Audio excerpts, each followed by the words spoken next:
quiet hum of the mini-fridge was a low, constant drone, a sound Arthur associated with the ceaseless march of the suburban night. It was 2 years, almost to the day, since he traded the bone-deep chill of a secure operations room in Langley for the predictable rhythms of a 2-bedroom rental. In this new life, the most significant dangers were a leaky faucet and the neighbor's barking dog. He went fishing a few times, tried his hand at gardening, even joined a local book club that mostly discussed true crime. But the civilian world with its mundane concerns and transparent anxieties was thin, a worn-out sheet.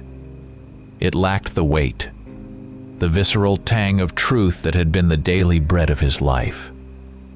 His apartment, a beige box on the outskirts of Washington, District of Columbia, stood as a monument to his unsettled state. Stacks of half-unpacked boxes from his last move, still bearing the cryptic labels from a lifetime of transient assignments, leaned precariously against walls painted a neutral, forgettable shade of off-white. A faint, lingering scent of cardboard and dust mixed with the metallic tang of his own unease. He tried to nest, to set down roots, but the earth here was too shallow, the air too thin. A part of him, the deepest part, was unfinished, a file left open on a desk, its questions still screaming for resolution. The television, usually a source of background noise or innocuous distraction, became a conduit for a creeping dread. For weeks, local news cycles, and even the national feeds he usually dismissed as fluff, ran stories about wild animal attacks in the country's more remote corners. Not just one or two, but a disturbing uptick, a pattern emerging from the static. A hiker mauled in the Smokies, the remains barely identifiable. A group of teenagers went missing near a forgotten logging road in the Olympic Peninsula. Hunters were found ripped apart in the Rockies, their rifles still slung uselessly on their backs. Reporters, with their earnest faces and practiced concern, offered standard explanations. Early waking bears, unseasonably aggressive wolf packs, and an unfortunate string of bad luck. Arthur, whose career had been built on sifting through the noise to find the signal, felt the familiar prickle of recognition. These were not just animal attacks. He had seen reports like these before, buried deep in the archives, whispered about in hushed tones over secure lines. These were the ones that always got filed away under natural causes, but always had strange, illogical details that never quite fit. The memory. A cold draft snaked its way into the comfortable warmth of his living room. The runaway bear cases. He recalled them with chilling clarity. A remote campsite, a family vacation gone sideways, the immediate response from local law enforcement, then the sudden instantaneous arrival of federal assets, not park rangers, not even regular law enforcement. No, it was always military or some specialized agency he could not quite identify at the time. Uniforms dark, movements precise, their presence a shroud over the scene. They cordoned off the perimeter, a wide circle drawn around the terror, pushing local police aside with curt, unarguable authority. The investigation was taken over, subsumed, and the official explanation followed, always neat, always unsatisfying. They expected something. He dismissed it then, filed it away as jurisdictional overreach, a bureaucratic quirk.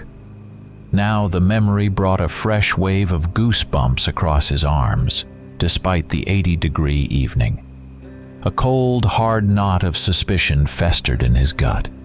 He knew what he had to do. The risk was immense, a violation of every oath he had ever taken. A line crossed that was irreversible, but the pull towards the truth, invisible yet undeniable, was stronger than any lingering loyalty.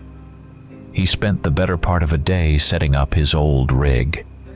Not the company-issued sanitized laptop, but a custom-built machine, tucked away in the back of his closet, a relic from his darker, more covert days. The whirring of the cooling fan was a familiar, comforting sound, a prelude to the dance of digits. He connected through a series of phantom networks, bouncing his signal across a dozen countries. His digital whisper moved through the vast noise of the internet. It was a painstaking, methodical process, a game of cat and mouse he knew well. He exploited old backdoors, leveraged forgotten vulnerabilities, and bypassed layers of sophisticated encryption. He slipped a skeleton key into a rusted lock. The tumblers fell with a soft, imperceptible click. He gained access, temporary and unofficial, to the very federal agency archives he had once helped protect. The files, thousands upon thousands, scrolled past his eyes in a blur of code and text. He ran keyword searches, cross-referenced locations, filtered by anomaly. The sheer volume of data was staggering, a digital ocean of forgotten tragedies. Then the patterns coalesced. Reports of attacks in the thick forests of the Appalachians, the rugged peaks of the Rockies, the sprawling wilderness of the national parks. They dated back decades, some from before he was even born, forgotten echoes in the bureaucratic silence. Each report carried the same chilling hallmarks, an impossible lack of tracks. Victims vanished or were left behind, but the attacking entity simply disappeared, leaving no footprint, no paw print, nothing to follow. Unexplained distortions in audio recordings, a low-frequency rumble, a guttural thrum that vibrated the very air, overlaid with bursts of static that sounded like a scream. And the body damage, always described with a clinical precision that failed to mask the underlying horror injuries incompatible with known fauna. Clean excisions, bone-deep lacerations, no bear claw or wolf fang could inflict. He was deep in the rabbit hole, lost in the digital labyrinth when the encrypted message arrived. It popped up on a secure, untraceable messenger application he kept for only the most sensitive contacts, the ones who truly understood the language of shadows. It came from Ben, a former colleague, a man he had trusted with his life on more than one occasion, a quiet, intense individual whose judgment he respected above almost anyone else. The message was short, brutal in its brevity, and colder than any threat he had ever received. Arthur, stop digging. This is red level. It does not get higher. You do not need this. The words hung in the air, digital frost. It was not a warning, but a desperate plea, a stark, undeniable confirmation that he was on the right track. Ben, who had seen things that broke lesser men, was genuinely terrified. And in Arthur's strange, complex mind, that did not deter him. It only strengthened his resolve. The cold dread that had been building solidified into a grim determination. He spent the rest of the night hunched over his laptop, the glow of the screen illuminating the dust motes dancing in the stale air. He chain-drank lukewarm coffee, the bitter taste a counterpoint to the growing bitterness in his soul. Maps spread across the floor, satellite images projected onto the wall, temporal lines stretching back decades. He drew connections, scribbled notes, piecing together a mosaic of horror. Every new coincidence, every sickening pattern did not bring relief, but only deepened his anxiety. The escaped bears were not bears at all. The military presence was not about containment. It was about management. The puzzle came together, piece by terrible piece, and with each completed section, the weight on his chest grew heavier. He was not just looking at isolated incidents anymore. He was looking at a tapestry of controlled terror woven into the very fabric of the country's hidden operations. He had stepped onto dangerous ground, and the ground gave way beneath his feet. The silence of the apartment was less peace and more the quiet before a scream. The sun just began to paint the eastern sky in sickly shades of orange and bruised purple when he finally leaned back, the laptop still humming its low, ominous song. His eyes burned, but he felt no fatigue. Just a cold, clear certainty that the comfortable beige world he inhabited was an illusion, and the real darkness had always been just beyond the edge of sight, waiting to be unearthed. He was no longer looking for answers. He was looking for a war. The air in Arthur's apartment remained heavy, stale with the lingering scent of stale coffee and the metallic tang of an all-night data dive. The morning light, filtered through the cheap blinds, cast long, distorted shadows across the maps spread haphazardly on the floor. His eyes, burning from hours of staring at the screen, traced the lines he had drawn, the clusters of red pins that marked each incident. The patterns that emerged from the raw data were chillingly precise, like the lines of some hidden, malevolent constellation. Most of the incidents, the overwhelming majority, concentrated in the least accessible parts of the nation. The rugged, often desolate mountain ranges that crisscrossed the country. The high peaks of the Rockies, the ancient, folded Appalachians, the dense, rain-soaked forests of the Pacific Northwest. These were not random occurrences. They were precise, almost surgical. Many clusters sat within a 10-mile radius of old, forgotten military installations, including abandoned government testing sites and remote communication outposts. Places that had long ago fallen off most maps, swallowed by the creeping wilderness, yet still maintained a subtle, imperceptible hum of past activity. This was not coincidence. This was a design, clear as a blueprint, laid out across the vast, lonely stretches of America. He zoomed in on a cluster in eastern Kentucky, near an old ordnance testing ground decommissioned in the late 70s. The reports here were particularly grim, describing entire families vanishing, hunters never returning from their trips. A peculiar incident involving a group of university students on a botanical survey.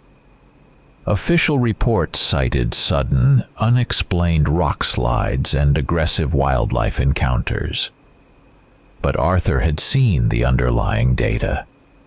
He focused on the minutiae, the seemingly insignificant details official reports had conveniently or intentionally omitted. Survivors, those few who stumbled out of the wilderness, often incoherent with terror, described a strange, acrid smell. Not the earthy scent of a bear, nor the musky odor of a wolf. It was consistently described as a mixture of sulfur and ozone, a storm brewing inside the earth and the stink of a chemical fire. A rank, sickly, sweet aroma clung to the air like a shroud. Then there were the sounds. Not the familiar snorts or growls of a territorial animal, but something deeper, more resonant. A low, guttural rumble vibrated in the chest, unlike any known creature. And sometimes a high-pitched mechanical whine like something straining against an unseen leash. And the physical evidence, or rather, the stark lack of it. No fur, no blood trail, no saliva, no hair follicles. Nothing remained at the scene that could be identified as biological material from an attacker. It defied every principle of natural predation. Predators left traces. These things did not. They were clean, too clean. He scrolled through dozens of files, the names and faces of victims blurring into a tragic tableau. He found the recurring bureaucratic euphemisms sprinkled throughout the reports like toxic dust. Wildlife Observation Program, read one memo. New Species Research and Adaptation, stated another. Always vague, always bland, always designed to sound innocuous, yet always appearing in proximity to these horrific incidents. They were too broad, too nebulous to be legitimate scientific endeavors. No clear research goals, no published findings, no academic papers. Just phantom programs, existing only on paper, their true purpose hidden behind a veil of national security. The psychological toll on those who had survived or even just witnessed the aftermath was starkly evident in the redacted interviews. Park rangers, hardened by years in the wilderness, spoke of a terror that went beyond mere animal attack. Local residents, their faces etched with the lines of generations of hardship, spoke in hushed, fearful whispers of things in the woods, a primal, almost superstitious dread that transcended common folklore. Tourists, often dismissed as unreliable, were nevertheless consistent in their descriptions of something wrong, something that was not supposed to be there. Their accounts were abruptly terminated in the files, followed by boilerplate explanations of psychological breakdown or stress-induced delusions. It was not the fear of a wild beast that gripped them. It was the horror of something intelligent, something organized, something that hunted with chilling, almost military precision. Something that looked at them and saw not prey but a problem to be solved. Arthur stared at the maps, the red pins, a constellation of silent screams. The digital evidence was compelling, but it was also sterile, distant. He needed to touch it, to feel the cold earth where these horrors had unfolded, to breathe the air where the sulfur and ozone had mingled with the scent of fear. He had spent a lifetime in intelligence, knowing that sometimes the only way to truly understand a puzzle was to put boots on the ground. He selected one of the old sectors, a place mentioned repeatedly in the earliest, most anomalous reports, the former Kentucky training ground. It lay deep in the heart of the Daniel Boone National Forest, a place where the mountains were steep and unforgiving, and the canopy so thick that the sun barely touched the forest floor. A tourist group vanished there decades ago. The official explanation was a sudden freak thunderstorm and a flash flood. But the details Arthur had just unearthed suggested something far more sinister. He felt a grim pull towards that place, an almost magnetic force guiding him to the source. It was where he had to start. Preparation was a familiar ritual, but this time, without the backing of federal resources, it was a more solitary, perilous affair. He spent the next few days with a meticulous focus that bordered on obsession. He bought topographical maps of the region, studying contour lines and potential infiltration points. He researched climate patterns, the average rainfall, the expected temperatures, which hovered in the low 60s during the day, dropping to the upper 30s at night. He planned routes, identifying remote access roads and fire trails that were unlikely to be regularly patrolled. He purchased basic no-frills camping gear, a sturdy 3-season tent, a 40-degree sleeping bag, a compact stove, enough freeze-dried food for a week. He acquired a reliable satellite phone, essential for deep wilderness, and harder to intercept than a cell signal. Critically, he purchased a new secure laptop, completely wiped and loaded only with the most essential encrypted software.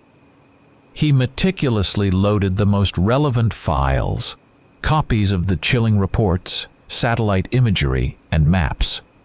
As he worked, a new unsettling sensation crept in. His internet connection, usually robust, began to lag, stuttering at odd intervals. His calls, particularly to any numbers remotely connected to his past, sometimes cut out mid-sentence, replaced by a strange, low-frequency hum, like a distant generator struggling under a heavy load. It was subtle, imperceptible to anyone not attuned to the digital pulse of surveillance. But Arthur was. He felt it like a cold hand on his neck. He was being watched. He was being noticed. The hunters had become aware of their prey. The stakes, he knew, were no longer just professional. They were deeply, terrifyingly personal. The engine of Arthur's old pickup truck hummed a steady, monotonous tune as he put Washington, District of Columbia, in his rearview mirror. The neatly manicured lawns and predictable traffic of suburbia slowly gave way to the sprawling farmlands of Virginia, then the rolling hills and dense forests of Kentucky. He had gone dark, cut every digital tie, left a carefully constructed paper trail that led nowhere, or rather everywhere. No calls, no emails, no texts.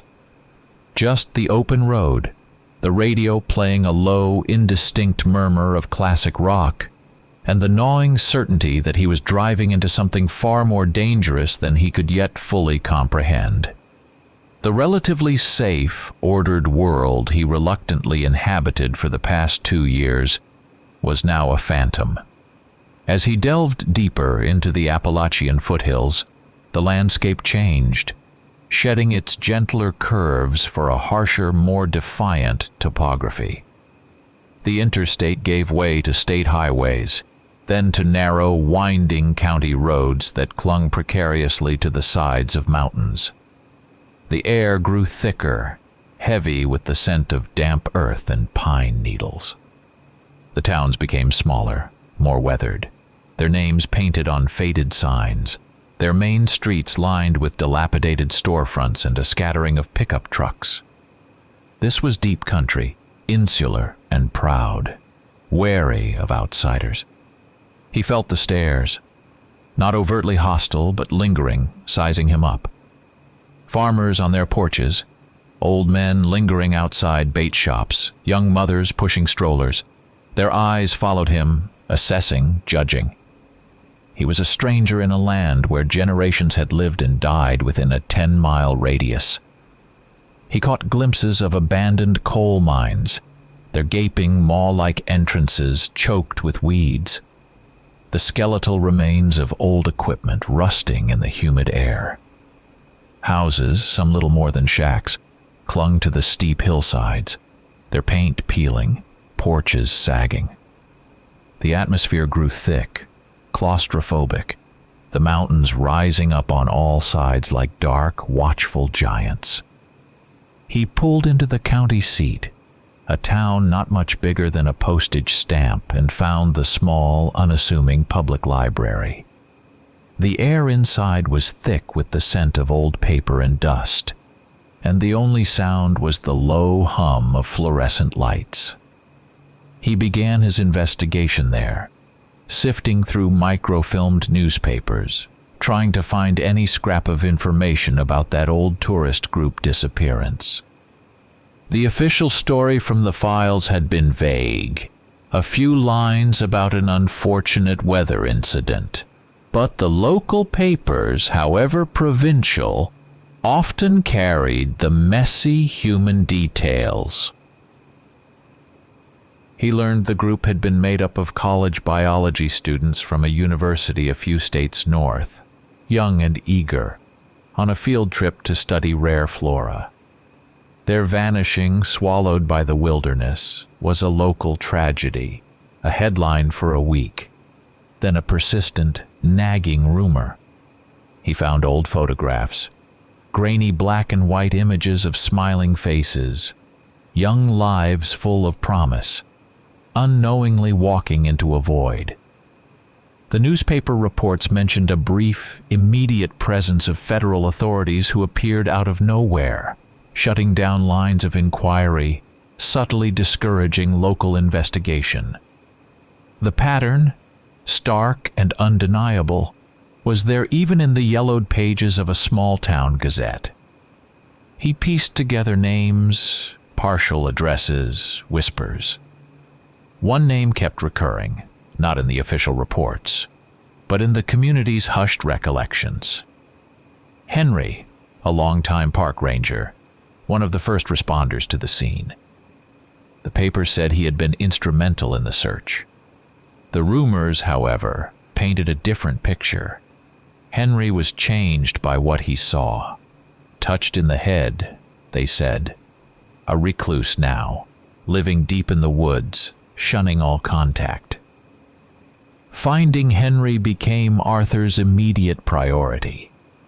He felt a desperate need to speak to this man, to look into his eyes and see if the same horror he now carried was reflected there.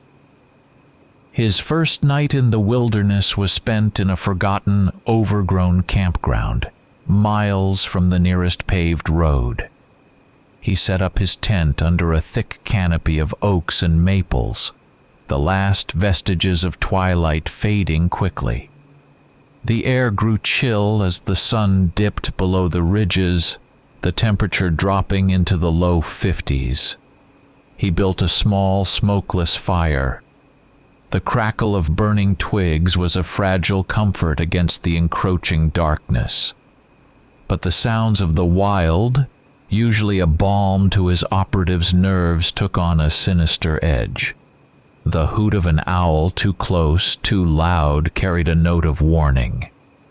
The rustling in the undergrowth, normally just the scamper of a squirrel or a curious deer, now felt like something else, something heavier, more deliberate. Every snap of a twig, every distant cry of a coyote seemed amplified, distorted, imbued with a chilling sentience. He lay in his sleeping bag, the faint scent of damp earth and wood smoke filling his nostrils, his hand resting on the cold, hard grip of the pistol he carried. He was an experienced operative, had slept in far worse places, but here, in the quiet heart of these ancient mountains, he felt a primal fear, a sense of being utterly exposed, vulnerable to something unseen and unknowable. The silence, when it fell, was even worse than the sounds, a suffocating blanket that pressed down on his chest. It was less an absence of sound and more an intentional stillness, as the forest itself held its breath listening. The deeper he penetrated into this forgotten corner of the country, the more the tension coiled in his gut. Every step felt like a trap, every shadow a hiding place for an unseen threat. He moved with the quiet stealth of a phantom, his senses honed, reading the subtle signs of the wilderness, using every skill he had acquired over decades in the field. He felt the familiar thrill of the hunt, but this time he hunted a truth that might destroy him, and he knew with chilling certainty that he was also the hunted. As he scoured the old overgrown trails the next day, following the faintest whispers of game paths and old logging routes, he noticed them. Marks on the trees. Not claw marks from a bear, not the gouges left by a deer's antlers. These were different, roughly symmetrical, deeply scored into the bark, sometimes in patterns that were almost geometric, yet organic too. Something had dragged an impossibly sharp, multi-pronged tool across the wood. Something had also run its hand or paw over the trunk, leaving a strange, deliberate signature. They were too high for most animals, too clean for random damage. He photographed them with his hidden camera, the click of the shutter a tiny disturbance in the deep quiet. He did not understand their meaning, but his gut screamed that they were part of the puzzle, a breadcrumb trail left by something ancient and terrible, and they led deeper into the shadowed heart of the mountains. It took Arthur 3 days to find Henry. 3 days of relentless tracking, pushing through dense undergrowth that clawed at his clothes, navigating steep, unmarked ravines, following the faintest signs of human passage. A discarded, rust-eaten tin can, a faint, almost invisible trail of disturbed leaves, the distant, ephemeral scent of wood smoke on the wind. The forest itself conspired against him, its silence broken only by the buzz of insects and the distant caw of a crow, a sound that mocked his progress. Each step took him deeper into a green, sun-dappled labyrinth where the air grew heavy with the scent of damp earth and decay. Finally, nestled in a secluded hollow almost swallowed by the relentless embrace of the wilderness, he found it. Henry's refuge. It was not a cabin, but a crude dugout, a hovel carved into the side of a hill, camouflaged by a thick overgrowth of ferns and moss. A thin wisp of smoke curled from a makeshift chimney. The air around it hung heavy with the smell of wood smoke, unwashed clothes, and something else. A faint, metallic odor that Arthur could not quite place, but which set his teeth on edge. He approached with the practiced caution of a predator, making no sound, his presence absorbed by the ambient noise of the forest. He sensed another presence within, a tense, coiled energy. He knew he had one chance to make a peaceful approach. He stepped out from behind a thick pine, hands visible, movement slow and deliberate. "Henry?" he called out, his voice low, unthreatening, cutting through the stillness. The reaction was instantaneous. The flap serving as a door was violently ripped open, and a figure emerged, shotgun raised, aimed directly at his chest. The man was a wraith, a gaunt, bearded wraith with wild, haunted eyes that darted constantly, like a trapped animal's. His clothes were ragged, his hair a tangled mess, and the air of desperation clung to him like a shroud. "Who the hell are you?" Henry rasped, his voice raw, grating, like dry leaves skittering across pavement. His finger twitched on the trigger. The smell of his fear and something else, decay and old whiskey, was strong. Arthur slowly raised his hands higher, palms open. "My name is Arthur. I am not here to hurt you, Henry. I am here because I need answers." He kept his voice steady even, projecting calm into the tense standoff. About what happened out here years ago, the missing students, the others. A flicker of recognition, suspicion, and madness crossed Henry's eyes. He lowered the shotgun infinitesimally, but his gaze remained fixed, unwavering. "Answers?" he sneered, a dry, humorless laugh escaping his lips. "There are no answers out here, son. Just questions that will drive a man mad." Arthur spoke for nearly 20 minutes, slowly, deliberately, weaving a narrative that was a carefully crafted blend of truth and tactical omission. He talked about the federal archives, the anomalous reports, the patterns he had seen. He spoke about the escaped bears, letting the sarcasm color his tone, subtly inviting complicity. He spoke of the desperate need for someone to connect the dots, to understand the truth that had been buried for so long. He did not mention the full scope of his findings, not yet. But he conveyed enough to show Henry he was not some curious tourist. He was like him, carrying a burden of forbidden knowledge. Slowly, imperceptibly, the tension in Henry's shoulders eased. His gaze, though still haunted, lost some of its frantic edge. He invited Arthur inside, a gesture of reluctant trust. The dugout was dark, cramped, filled with the pungent smell of old smoke and the cloying dampness of the earth. Scattered around were crude tools, a pile of blankets, and a small, flickering fire in a stone hearth. Henry sat on a rough-hewn stool, clutching the shotgun loosely in his lap. His voice, when it came, was a cracked whisper, a voice he had not used in years. "They are not wild, those things," he began, his eyes fixed on some unseen horror in the dim light. "They hunt with a purpose, a design, and they never touched the military when they came in." He described the unnatural silence that preceded the attacks, a silence so profound it felt like the world held its breath. The crickets, the birds, everything just stopped, like someone turned off the sound. Then you would hear it, not a growl, more a low hum, from everywhere and nowhere. His voice trembled, the words catching in his throat. He talked about the night the students vanished. He had been on patrol, drawn by the unnatural quiet. He had seen them moving through the trees, not like animals crashing through the undergrowth, but like shadows, too fast, too fluid, their silhouettes unnaturally elongated and distorted. "They cut them off," Henry continued, his eyes wide with remembered terror. "Like a shepherd cuts off a flock. Drove them like sheep into the ravine. Heard the screams, then the quiet again. Too quiet."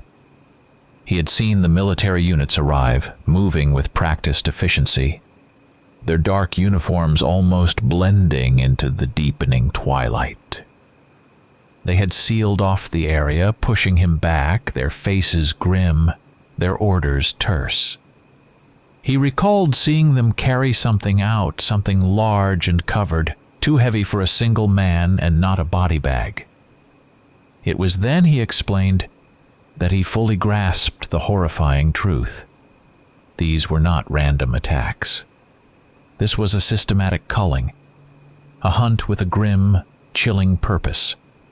Then, almost as an afterthought, Henry mentioned it. There is an old station, deep in the woods, a communication station. It has been abandoned since the big floods in '98, but it is not really abandoned. Nobody ever truly closed it down. I have seen them sometimes, those black sport utility vehicles without license plates, moving quiet as phantoms, driving up that old service road towards the station. Hear strange sounds sometimes, too. A high-pitched whine, low thrumming. He gestured vaguely, his hand shaking slightly, in the direction of the deepest, most inaccessible part of the forest. Always thought it was just my mind playing tricks. After what I saw, Arthur felt a jolt of recognition. A communication station. It fit the pattern, the old government facilities. This was not just a hideout. This was a control point. "You do not understand what you are walking into, son," Henry croaked, his gaze wandering, haunted. "They are everywhere, not just in the woods, in the shadows. And those who control them, they are worse. Far worse than any beast." He shook his head, a gesture of profound weariness. He would not go with Arthur. He was broken, scarred by the truth he had witnessed, too afraid of being seen, of being found. He was already a phantom, and he wanted to stay that way. Arthur thanked him, the words feeling inadequate for the raw, brutal truth Henry had just laid bare. The communication station. It was the next piece, the logical progression, a concrete goal. He left Henry in his dugout, a man trapped by his own terrible knowledge, and stepped back into the silent, watchful forest. The air now was colder, the shadows deeper, and the true hunt had finally begun. Dawn broke across the mountains in shades of bruised violet and gray, painting the ancient peaks with a cold, unholy light. The air was sharp, carrying the scent of pine and damp earth, a familiar tang that usually brought a sense of peace. Not today. Today it was a scent of grim purpose, a prelude to a necessary violation. Arthur moved through the thick undergrowth, leaving barely a ripple in the forest's quietude, his footsteps light and practiced. He was a phantom, a whisper in the wilderness, his every movement a testament to decades of training. He knew he was walking into a place designed to be forgotten, and therefore, a place designed to hide secrets. The path to the communication station was a testament to its abandonment and careful obfuscation. Old logging roads, long reclaimed by the forest, became barely discernible game trails. He pushed through dense thickets of rhododendron and mountain laurel, their branches clawing at his clothes, the leaves slick with dew. He navigated treacherous boggy sections where the earth sucked at his boots, forcing him to move with painstaking care. He was constantly aware of his own trail, erasing footmarks where possible, moving over rocks and roots, a phantom passing through a haunted landscape. After nearly 4 hours of relentless, silent movement, he saw it. A series of low, squat buildings, almost swallowed by the encroaching forest. They were made of gray, weather-beaten concrete, their windows dark, shattered panes staring out like vacant eyes. A rusted coil of barbed wire, its barbs dulled by decades of exposure, encircled the entire complex. It leaned precariously in places and snapped in others. Faded, illegible signs, remnants of an earlier era, still clung to a few posts. Their warnings, "Do not enter federal property," were barely visible beneath layers of grime and moss. The silence around the station was profound, unnatural. It was not the vibrant, living silence of the deep woods, filled with the buzz of insects and the rustle of leaves. This was a dead silence, oppressive and heavy, as the air itself had forgotten how to breathe. He found a breach in the wire, a section where the posts had rotted away, allowing the wire to sag to the ground. He slipped through, moving low, his senses acutely aware of every shift in the wind, every distant sound. He found the main entrance, a heavy steel door, its paint long since peeled away, secured by a padlock that looked ancient, rusted solid. But as he circled the perimeter, he found a service entrance on the rear of the largest building. Its door, though heavy and metal, was secured by a newer, more robust padlock. Its edges showed faint signs of recent use, a slight sheen of grease on the hinges, a barely perceptible scuff mark near the handle. Someone or something had been here recently. He made quick work of the lock, his fingers practiced, sensitive to the subtle mechanics of the tumblers. The click was barely audible, swallowed by the oppressive silence. He eased the door open, a slow, agonizing creak echoing in the stillness. Inside, the air was thick, heavy with the smell of dust and stagnant air, the cloying scent of long-abandoned spaces.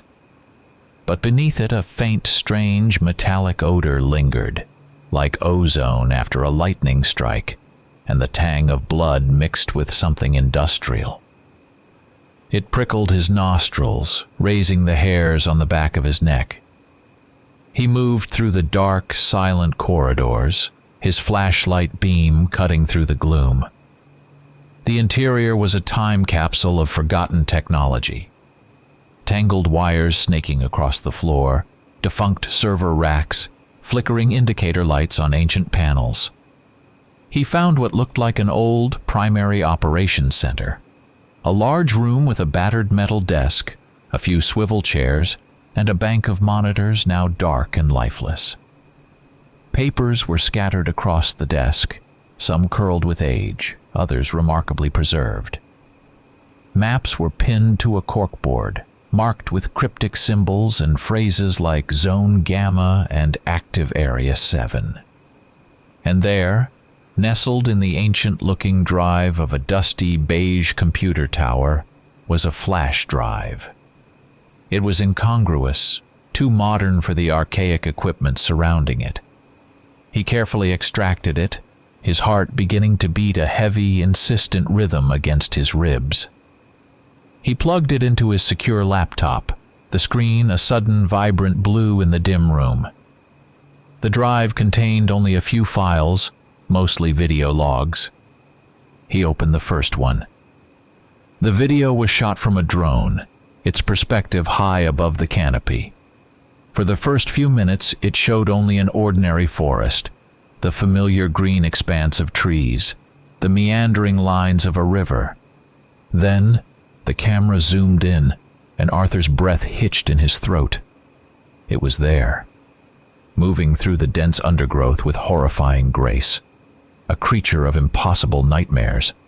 It was large, easily 7 feet tall, covered in dark, matted fur. Its posture was roughly humanoid, but it moved fluidly on all 4 powerful limbs. Its elongated snout sniffed the air, its head turned with unnerving precision. This was no ordinary animal. Its movements were too deliberate, too economical, too intelligent. It did not crash through the forest. It glided, a dark shadow weaving through the trees with incredible speed, a terrifying blend of predator and phantom. The drone's infrared spectrum turned its eyes into 2 searing, baleful points of light, glowing with a cold, calculating intensity utterly devoid of animal rage. This was not a wild beast. This was a weapon.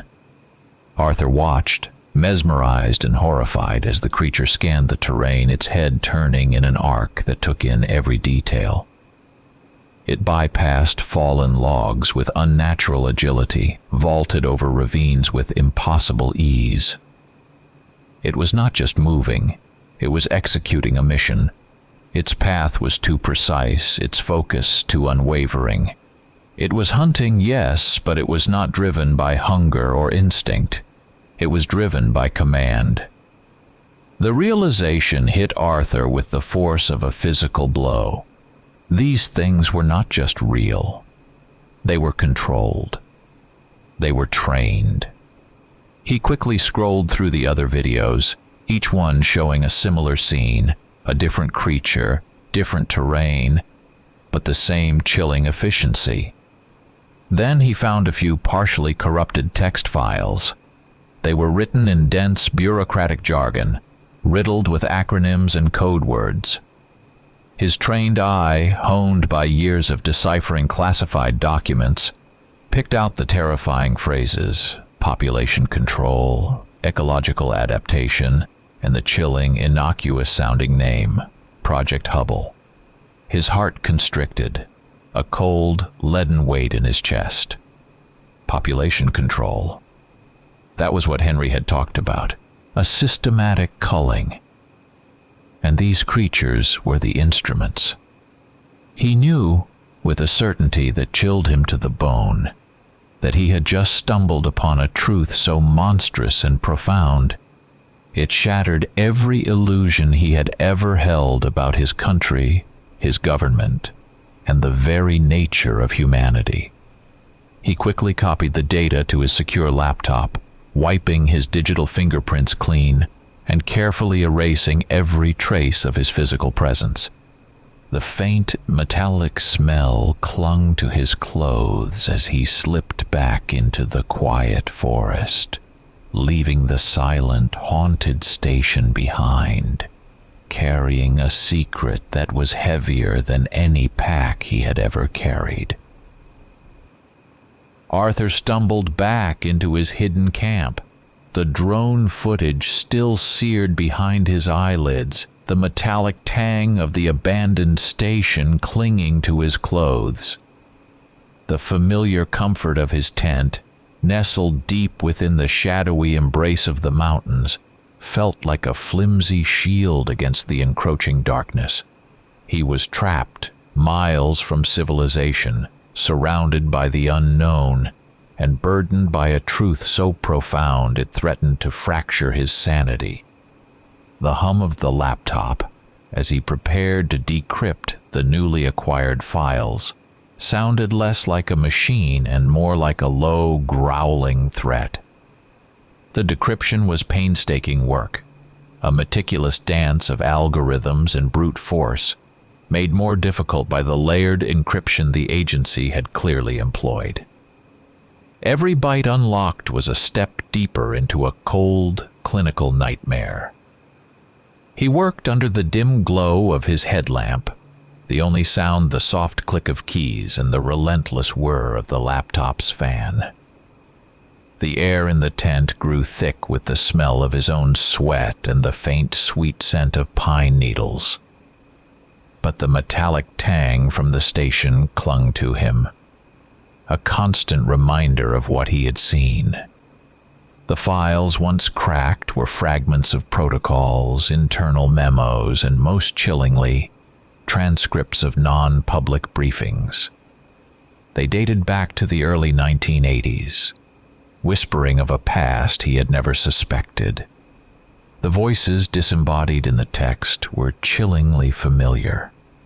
The crisp, clipped tones of generals, the dry, academic cadences of scientists, the smooth, practiced rhetoric of government officials. They spoke of biological threats and natural control mechanisms, their language clinical, detached, designed to obscure the monstrous reality they discussed. Arthur read, his blood running cold. His hands, usually steady, trembled slightly as he scrolled through the endless pages of text. The words coalesced, forming a picture that made his stomach clench with profound, sickening nausea. Project Hubble. The innocuous name, he now realized, was a cosmic obscenity. Werewolves. They were not myth. They were not legend. They were real. And the government, the very system he had served with unwavering loyalty for decades, was not fighting them. It was cooperating with them, collaborating. A wave of profound revulsion washed over him, leaving him hollowed out, empty. His faith, his bedrock belief in the fundamental goodness of the system, shattered into a million irreparable pieces. He had given his life, his very soul, to an ideal, to the protection of a country he now realized was a monstrous deception. The protocols detailed the ecological control aspect with chilling pragmatism. Specific individuals of these creatures, referred to clinically as specimens or assets, were being used in wild territories across the United States. Their purpose: population management. This, Arthur understood with a fresh wave of nausea, was a bureaucratic euphemism for liquidating undesirable elements. Unwanted witnesses to classified operations. Fugitive criminals who had vanished into the vastness of the wilderness. Individuals deemed expendable who had stumbled into experimental zones. The creatures were the perfect, untraceable weapon. No forensics. No human footprint. Just the terrifying, inexplicable violence of the wild and a convenient, dismissible explanation. The humanitarian justification for this abominable program was laid out in cold, dispassionate language. It was, the documents claimed, a humane way of containing these beings, preventing widespread panic by keeping their existence a secret. It was a means of preserving control, ensuring that these powerful, terrifying creatures remained under the strict purview of the government. The words twisted in Arthur's mind, a grotesque parody of logic. Humane. Control. They sounded like monstrous justifications for the systematic use of living nightmares as instruments of policy. Arthur sat in the oppressive silence of his tent, the dim glow of the laptop screen reflecting in his vacant eyes. Every fiber of his being screamed in protest. The world had turned upside down, inside out. The government he had sworn to protect, the very institution that was supposed to uphold justice and morality, was secretly collaborating with the very monsters it claimed to defend its citizens from. Not just a conspiracy, not just a cover-up. This was an absolute moral collapse, a descent into an abyss of cold, calculated evil. His past, his career, his entire life, now seemed like a long, drawn-out joke. A brutal deception. He had been a pawn, an unknowing participant in a charade designed to keep the world blind while unspeakable horrors were unleashed in the name of national security. The thought was a physical blow, leaving him winded. He understood now. Understood Henry's madness, the terror in the eyes of the survivors. This was not merely about exposing a secret. This was about exposing a sin so profound, it threatened the very soul of the nation. He had to tell the world. He had to rip back the curtain, whatever the cost. The air in the tent thickened, pressing down on him, and the low hum of his laptop vibrated with a new, unsettling purpose, a silent promise of the battle to come. The truth, once unearthed, was not a release. It was a new prison. Arthur had not truly slept since cracking the Project Hubble files. His nights were a restless blur of images. The creature's chillingly intelligent eyes from the drone footage, the detached clinical voices from the decrypted protocols, discussing human lives as if they were mere statistical aberrations. His paranoia, always a low hum in his operative's mind, escalated into a full-blown roar, a constant, gnawing presence. Every shadow stretched and writhed. Every distant sound became a threat. He started noticing the cars. Always a dark sedan, sometimes a nondescript sport utility vehicle appearing in his rearview mirror for a few miles, then vanishing, only to reappear later. His satellite phone, which he believed secure, sometimes picked up a strange, low-frequency hum, an imperceptible signal riding beneath the static. They knew. They were watching. The hunter was now undeniably the hunted. The weight of the knowledge was immense, but it also sharpened his focus, stripping away any lingering sentimentality. According to the decrypted protocols, Project Hubble was not confined to a single forgotten corner of Kentucky. Its tendrils stretched across the country, with active monitoring stations and ecological control zones in several states. One of the most recent and largest incidents he had found in his archives occurred in Montana, a remote, rugged stretch of the Rocky Mountains.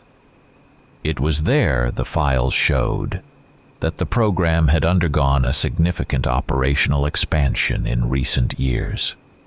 Montana. That was the next logical step.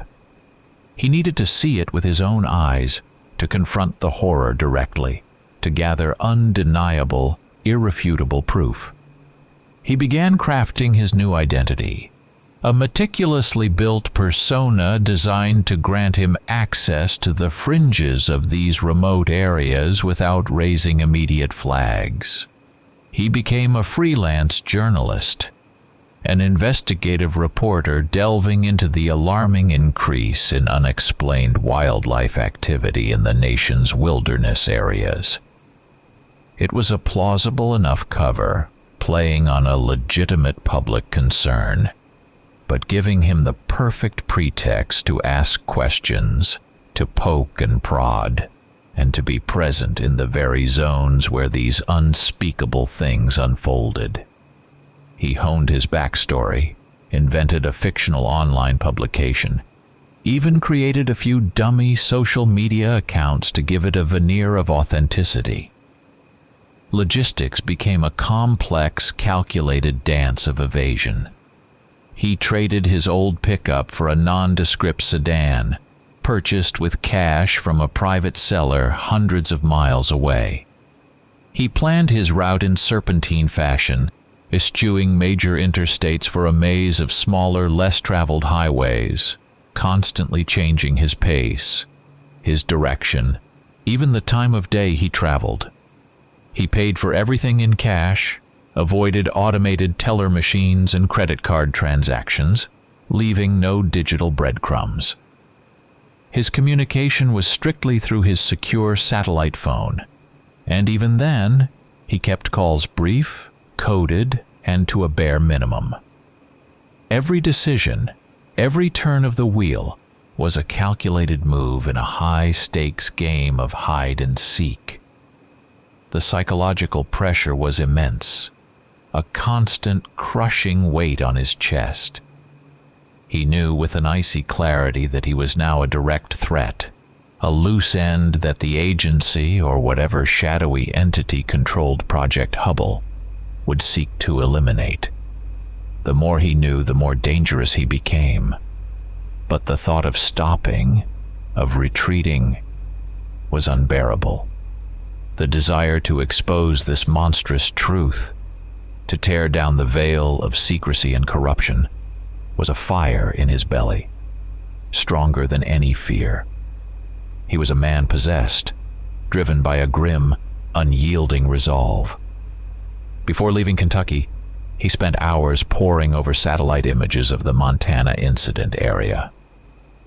The high-resolution imagery, often delayed by a few months, revealed temporary structures, faint outlines of what looked like heavy machinery, and disturbed patches of earth that suggested significant non-standard activity.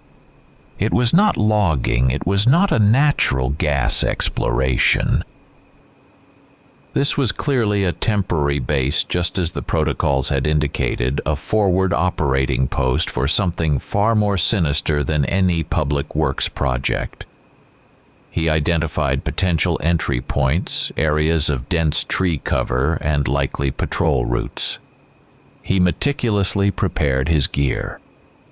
His worn but reliable backpack became a portable arsenal of intelligence. A miniature hidden camera, barely larger than a button, was sewn into the collar of his jacket. A high-sensitivity microphone, disguised as a pen, found its place in his shirt pocket. His satellite phone, now his only link to the outside world, was charged and secured. He packed a compact first aid kit, enough to deal with minor injuries or, he thought grimly, to buy himself a few precious minutes if things went sideways.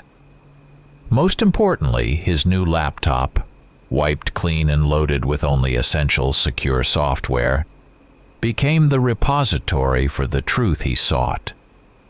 It was his digital vault, waiting to be filled with the evidence that would finally bring this nightmare into the light. He was a man walking into a storm, armed with little more than his wits and a burning conviction. The air thrummed with a silent warning, but he ignored it. The road to Montana lay ahead, long and unforgiving, leading him deeper into the heart of the beast.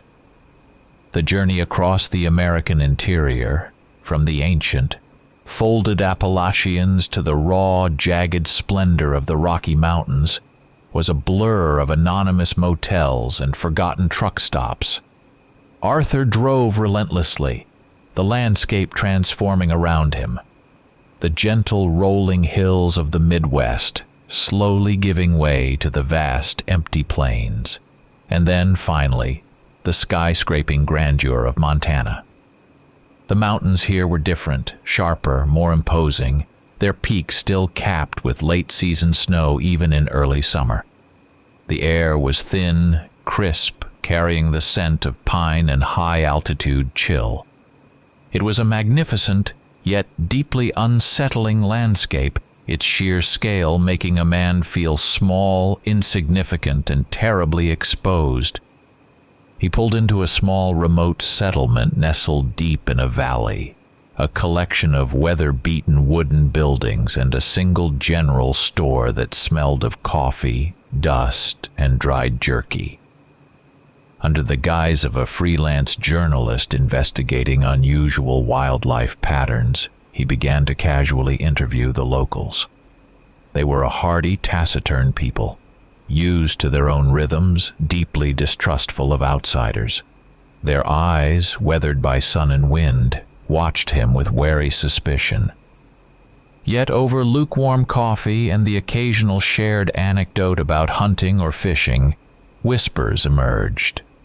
Not direct testimony, but the kind of slow, hesitant confessions that come from a deep-seated unease. Tales of strange people in black uniforms, moving through the woods with unnatural silence. Of unmarked dark sport utility vehicles seen on logging roads that led nowhere. Of hikers and lone campers who had gone missing, never to be found. Their disappearances explained away by vague misadventure or the ever-present threat of a grizzly bear. The locals spoke of a palpable shift in the woods, a feeling of something ancient and dangerous waking up, a dread that went beyond the natural fear of predators. It all served to confirm Arthur's worst suspicions. The official explanations were a flimsy veneer. He spent the next 2 days meticulously scouting the area identified in his satellite photos. The temporary base was not easy to find. It lay deep in the forest, expertly camouflaged, blending seamlessly into the dense conifer stands. From a distance, it looked like nothing more than a few temporary structures, perhaps a logging camp or a geological survey site. But Arthur's trained eye saw the subtle tells. The lack of heavy machinery typical of a logging operation. The unusual regularity of the tracks leading in and out. The way the tree line had been carefully thinned in places to allow for clear lines of sight. He set up a concealed observation post on a ridge overlooking the complex, a mile or so away, shrouded by a thick stand of fir trees.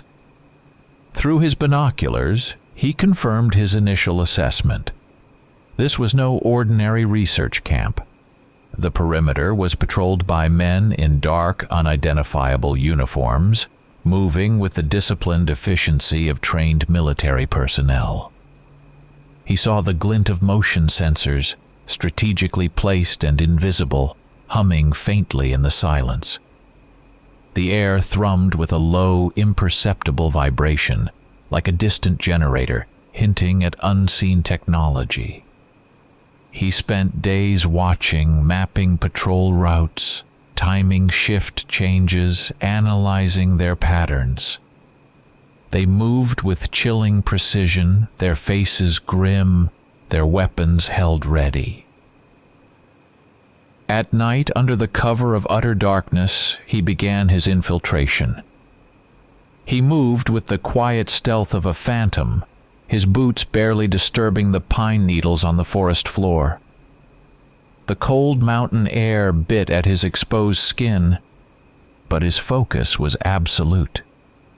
He navigated the treacherous terrain, avoiding tripwires and pressure plates he suspected were hidden just beneath the surface. As he penetrated the outer perimeter, he discovered the extent of their technological sophistication. Hidden cameras, no larger than a bird's eye, nestled in the branches of trees. acoustic sensors designed to pick up the slightest rustle, camouflaged among the rocks. And high above, imperceptible against the star-pricked sky, he saw the faint, silent glint of tiny drones patrolling the air, their infrared optics scanning the wilderness below. This was not protection for a research camp. This was a sophisticated, high-level security apparatus designed to detect and deter anything or anyone that should not be there. The scale of it was breathtaking and terrifying. The closer he got to the center of the base, the stronger the feeling became. Not just the physical signs of human presence, the faint scent of diesel, the distant voices. No, this was something else entirely. A primal sense of an other presence, something large and powerful and profoundly unnatural. It hummed in the air, a low-frequency vibration that settled in his bones, raising the hairs on his neck. His instincts, honed over a lifetime of tracking and hunting, screamed at him. He was not just approaching a military base. He was stepping into the lair of the beast. He found a perfect hiding spot, a dense thicket of spruce trees within a few hundred yards of the main buildings. He settled in, the cold seeping into his bones, the pungent smell of spruce needles filling his nostrils. The weight was excruciating. Every rustle of leaves, every distant hoot of an owl sent a jolt of adrenaline through him, making his heart hammer against his ribs like a trapped bird. He was utterly exposed, surrounded by unseen eyes and ears, and he knew with grim certainty that he was playing the most dangerous game of his life. He felt the cold touch of a creeping dread, a certainty that something unspeakable waited just beyond the edge of his vision. Its presence was a heavy weight in the frigid mountain air. The pre-dawn light was a faint, milky smear above the eastern ridges of the Montana peaks. The air hung cold and still, carrying the sharp scent of pine and the metallic tang of hidden technology. Arthur, huddled deep in the spruce thicket, his body stiff from hours of motionless waiting, felt the chill seep into his bones. His breath plumed in the frigid air, and his fingers, numb with cold, kept a tight grip on the small, hidden camera sewn into his jacket. He listened, his senses tuned to the faint hum of the unseen drones, the subtle shifts in the wind, the low thrum of the bass in the valley below. Then he saw it. Movement. A sudden, imperceptible ripple in the pre-dawn gloom. From the heart of the temporary base, a group emerged. 3 men, dressed in the familiar, featureless black uniforms he had observed over the past days. Their movements were precise, economical, the silent choreography of trained military operatives. They carried what looked like advanced tracking equipment, scanning the surrounding forest with practiced ease. Above them, silently, a pair of miniature drones hovered, their infrared optics sweeping the terrain, silent hunters in the air. And then he saw it. It walked beside the group, not on a leash, not muzzled, but moving with unnerving compliance, a disciplined grace that belied its monstrous form. It was large, even bigger than he had imagined from the drone footage, easily 8 feet tall on all fours, its body a mass of dark, shaggy fur that absorbed the meager light. Its head was elongated, a powerful snout ending in a wet, black nose that twitched, tasting the air. Its limbs, thick with muscle, moved with impossible fluidity, a silent, predatory glide. Something terrifyingly familiar existed in its gait, a chilling echo of the creatures he had seen on the decrypted videos, but its palpable, immediate presence rendered it infinitely more horrifying. It was a nightmare given flesh, breathing the same cold air he did. The creature moved with its handlers, heading towards a section of the forest where the thick canopy would soon swallow them whole. But then, as if sensing his presence, as if drawn by an unseen thread, it slowed.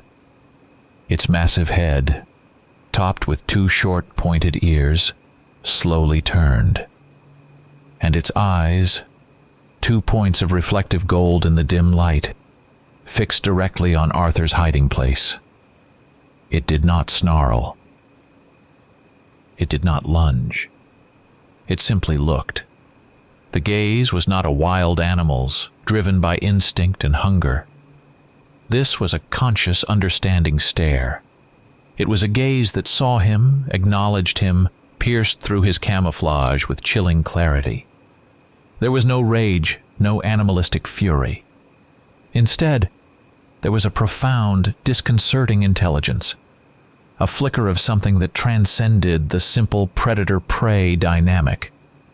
A silent contact established itself, a terrible, unspoken communion between man and monster. Arthur felt a cold dread crawl up his spine, a certainty that the creature understood not just his presence but his purpose, his very intention. It knew. The moment stretched, an eternity frozen in the frigid mountain air. Then the drones above the group abruptly shifted trajectory. Their silent hum changed pitch. The men in black, without a single word or signal from their companion, snapped their heads towards Arthur's position. They moved, not with panic, but with the ruthless efficiency of a well-oiled machine. There were no shouts, no warnings, just the quiet rustle of their uniforms, the soft crunch of their boots on the pine needles, and the terrifying certainty of their approach. Arthur stood no chance. He was encircled in a matter of seconds, 2 figures flanking him, a third, the apparent commander, stepping in front. His hidden camera, his microphone, his satellite phone, all were found with chilling efficiency. They were confiscated without a word, dropped into a tactical pouch. The commander, a man with cold, flat eyes and a face devoid of emotion, looked at Arthur with icy disdain. "You saw exactly what you were meant to," the commander said, his voice flat, devoid of inflection but laden with an undeniable threat. "Do not go any further." His words were clipped, precise, delivered with the chilling authority of someone who held absolute power. Arthur felt a knot of pure fear tighten in his stomach. He was caught. To his utter, profound surprise, they let him go. After a thorough professional search, they returned his wallet, his car keys, even his half-eaten granola bar. No arrest, no handcuffs, no protocols. Just a stark, undeniable demonstration of power.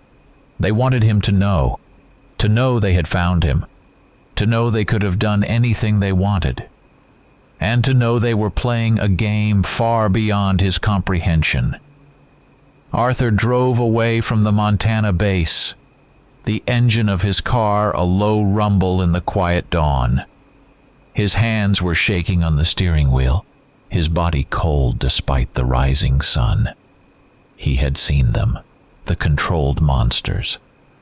But more terrifying than that, he had seen how they were controlled. Most terrifying of all, he had seen the creature's eyes, full of that awful, knowing intelligence. He understood now. His release was not mercy. It was a message. A gauntlet thrown, and the game had only just begun. The creature's gaze, chilling and sentient, burned in his memory, a silent, terrifying question mark. The drive back to his hidden base in the foothills was a blur of highway lines and simmering dread. Arthur's hands trembled on the steering wheel, the memory of the creature's gaze searing his mind. That look. It had not been animalistic. It had been aware. He pulled into the makeshift campsite. the familiar sense of damp earth and pine needles doing little to soothe his frayed nerves. He was a survivor, but he felt he had just walked through a meat grinder. He worked with feverish intensity, driven by a desperate need to externalize everything he had seen, heard, and felt before the details faded, or before he, too, was made to fade. The laptop, his last remaining weapon, hummed to life in the dim light of the tent. He began to type furiously, reliving every agonizing second of the encounter. The three men in black, their movements a chilling ballet of silent efficiency. The raw, terrifying power of the creature. Its fur, the way its muscles rippled beneath the dark coat. The almost human intelligence in its predatory movements. And then, the eyes. That gaze. He described it in painstaking detail, trying to capture the profound, unsettling clarity, the terrible recognition that had passed between them. He recounted the commander's flat, emotionless voice, the chilling simplicity of his warning. Every observation, every sensory detail was meticulously recorded. He knew with a certainty that chilled him to the bone that he had only one play left. His physical evidence had been seized. His direct path was blocked. But the truth he believed could not be contained forever. He would unleash it. He would publish everything.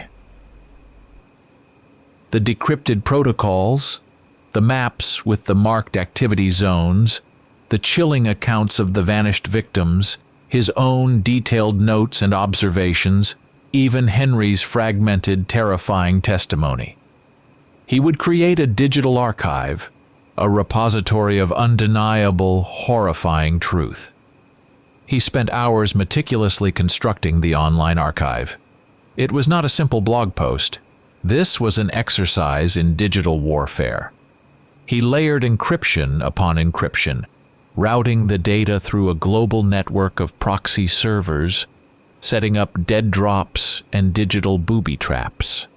He used every skill he possessed, every piece of knowledge gleaned from his years in intelligence, to make it anonymous, untraceable, a phantom echo across the internet.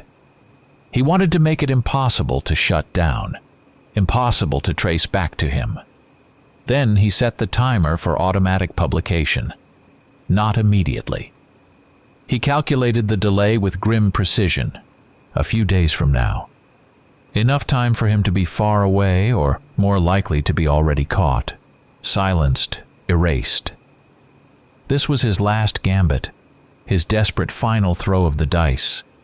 He felt like a gladiator in an arena, naked and alone, throwing a pebble at the might of an empire. The knowledge that this was a suicide mission did not deter him. It only deepened his resolve. The days that followed were a living hell. He slept in fitful, uneasy snatches, the cold grip of his pistol a constant presence in his hand. Every rustle of leaves outside his tent, every distant hoot of an owl, sent a jolt of adrenaline through his system. His senses were hyper-alert, his nerves stretched taut as piano wire. He constantly checked the perimeter, his eyes scanning the dense tree line. He half expected to see a dark uniform, a glint of metal, a pair of intelligent golden eyes staring back at him from the shadows. The isolation, once a refuge, now was a cage. He was paralyzed by the horror of waiting, counting down the hours until the timer clicked, until the truth burst forth. Then came the day. Day D, he declared grimly. The morning was clear, cold, and utterly silent. His heart hammered in his chest, a frantic drumbeat against the silence. He woke early, the first rays of dawn painting the trees in stark black and white. He reached for his laptop, his fingers trembling. A mixture of terror and grim triumph warring within him. He had done it. The truth was about to be unleashed. He connected to his secure network, his breath held tight in his chest.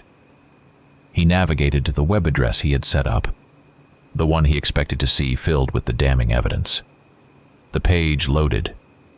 It was blank. Page not found, the bland, generic message read. He stared, uncomprehending. He tried again. The same message. His blood ran cold. He tried the domain directly. It was blocked.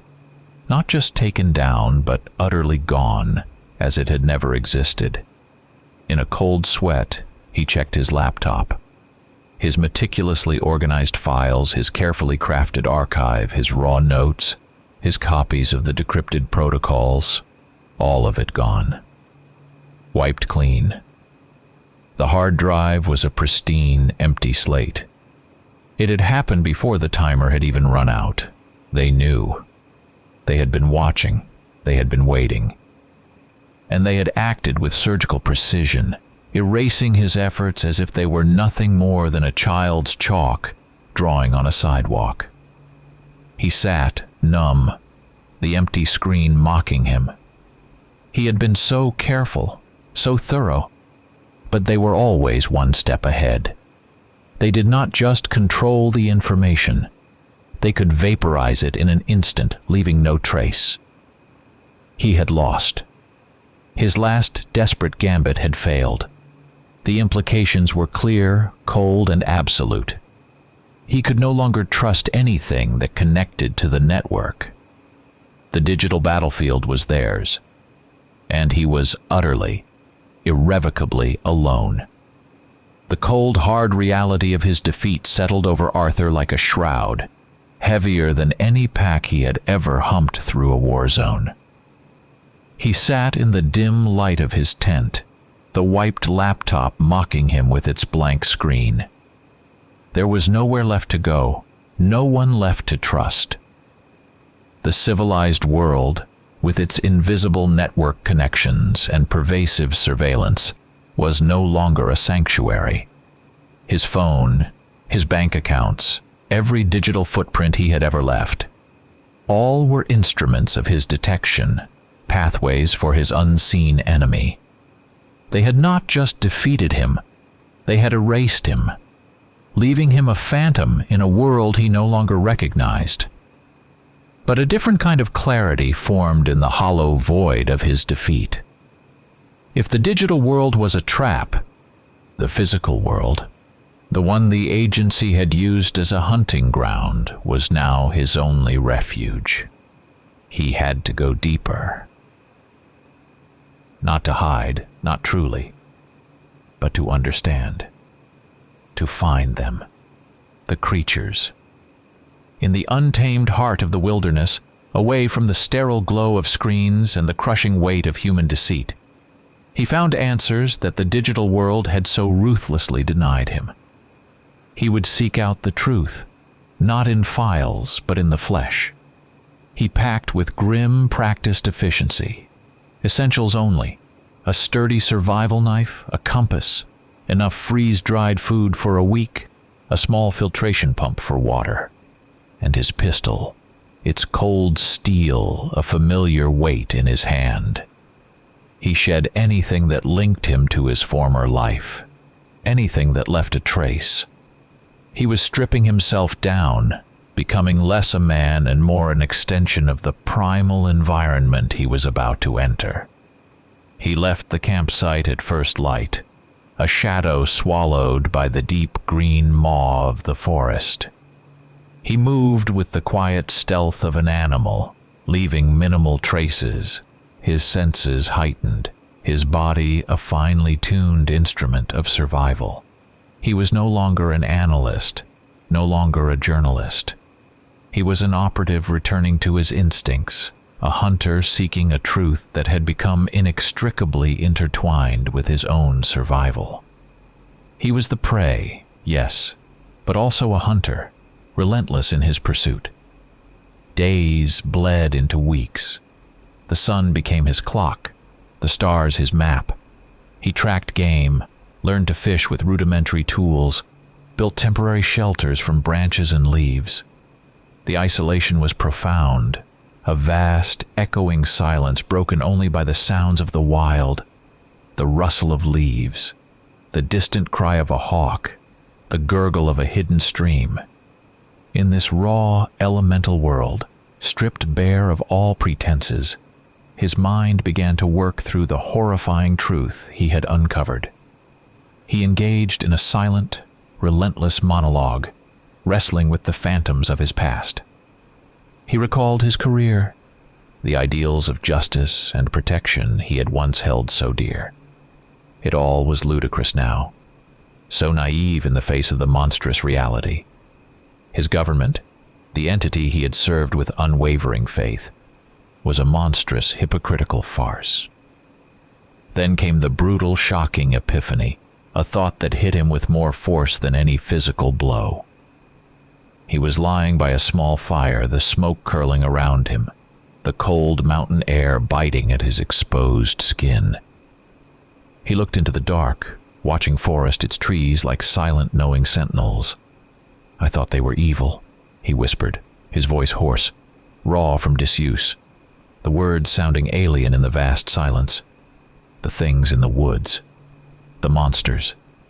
But we used them. We used them worse than animals." The thought twisted his gut, a sickening recognition of humanity's own depravity. They, the humans, with their intellect and their supposed morality, were the true monsters. "We directed them," he rasped, staring into the flickering flames, seeing the creatures in the dancing shadows. Controlled them. The full, sickening extent of the Project Hubble program unfolded in his mind with painful clarity. Not just concealing their existence, not just containing a threat, but exploiting them, harnessing their terrifying power, turning them into tools, instruments for their dirty work. It was a violation not just of nature, but of a fundamental morality. He pulled out his satellite phone, the last vestige of his connection to the outside world. Its battery was low, a single bar glowing faintly. He accessed his secure contacts, finding Ben's number. He knew this would be his last message, his final desperate attempt to plant a seed of truth.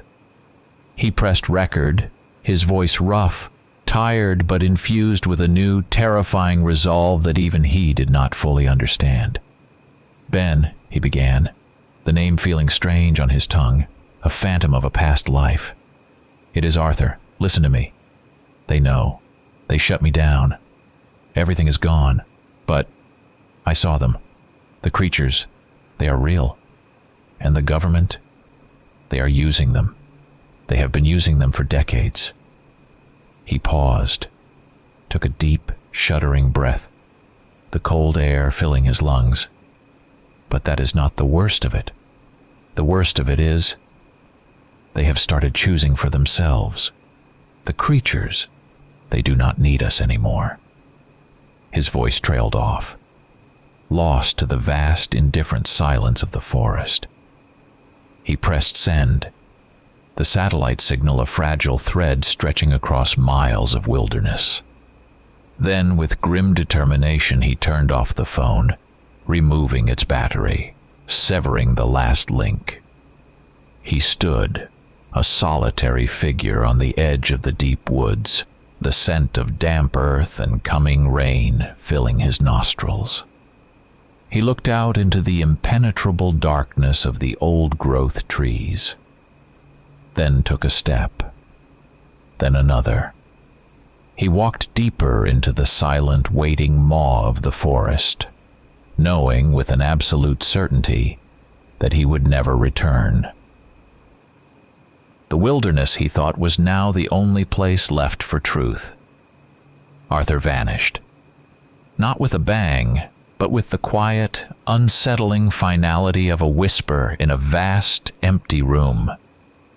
The local sheriff's department, after a perfunctory search of the abandoned campground and a few desultory questions in the nearby settlements, filed a standard missing persons report. No body was ever found, no compelling evidence uncovered. His car was discovered parked on a remote dirt road, its interior meticulously clean, devoid of any clue. Officially, he was just another statistic, swallowed by the wilderness, his case eventually closed, gathering dust in some forgotten file cabinet. No one knew what he had truly sought, and the monstrous truth he had unearthed. In the months that followed, the news reports of wild animal attacks continued to surface across the remote stretches of the country. But their character began to subtly, chillingly change. They became more chaotic, less schematic, as Arthur had noted in his last desperate files. The victims were not always isolated individuals, nor were they conveniently vanished fugitives. Sometimes it was a family in a remote cabin and a group of college students on a wilderness trip, their deaths horrific and inexplicable. The precision Henry had described, the methodical herding of prey, gave way to a more savage, unpredictable violence. The military units, those dark, silent figures Arthur had encountered, still appeared with unsettling speed at the sites of the attacks. But their actions, once so coordinated and ruthlessly efficient, now were less controlled, more desperate. Arthur, had he been there, would have seen the frayed edges of their composure, the growing fear in their eyes. The perimeter lines were still drawn, but the explanations offered to bewildered local authorities grew increasingly vague, bordering on frantic. The seamless control, the quiet management that had defined Project Hubble, unraveled, thread by chilling thread. In a windowless room, deep within the labyrinthine corridors of a classified federal building in Washington, a stark, anodyne report sat on a desk, addressed to the highest echelons of the United States Congress. It bore no agency name, only an alphanumeric code, and was stamped with multiple layers of top secret. Eyes-only classification. The document was dense with bureaucratic jargon, filled with acronyms and technical specifications, yet its underlying message was a chilling admission of profound, uncontrollable failure. One passage, buried within a section on operational discrepancies, spoke with chilling specificity. Contact Specimen 9. Subject not liquidated. Observed behavior post-contact is anomalous. This was it. The creature. The one that had stared at Arthur with such profound, unsettling understanding in the Montana dawn. The one that had been allowed to live. The report continued, its dry clinical language failing to mask the profound terror it conveyed. Observed deviation from controlled behavior algorithm. Post-contact, subject initiated independent target identification and acquisition protocols without external directive. The creature, the report stated with terrifying clarity, was no longer fully obeying. Its behavior had deviated, shifted, and this deviation had been observed precisely after its interaction with Arthur. It had begun to make its own choices, to set its own course. And then, the sentence that was perhaps the most terrifying of all. Subject independently identified target former Federal Bureau of Investigation operative. Rationale for target acquisition remains undetermined. The monster had chosen Arthur, not as a random victim, but as a specific identified target. The report, in its cold scientific analysis, could not fathom why this highly controlled, weaponized entity had developed this unexpected, terrifying agency, or what its purpose had been for the former Federal Bureau of Investigation operative. Was it curiosity, a grotesque form of empathy, or something far, far worse, something that defied all human understanding? The final sentence, stark and chilling, underscored with a triple top secret stamp, resonated like a death knell. Project no longer containable by traditional methods. Probability of wider exposure now critical. What the government had meticulously controlled, contained, and exploited for decades had now broken free. The creatures, the very weapons they had wielded in the shadows, were no longer tools. They were independent entities, choosing their own targets, operating on their own terrifying will. And they no longer needed humans. Arthur's disappearance, a mere footnote in the annals of missing persons cases, was not an end. It was merely the first faint tremor, a silent alarm signaling the coming of a global catastrophe. The echo of silence that followed him into the wilderness was not peace, but the quiet, agonizing wait before the world would finally hear the monstrous roar of an inevitable rising.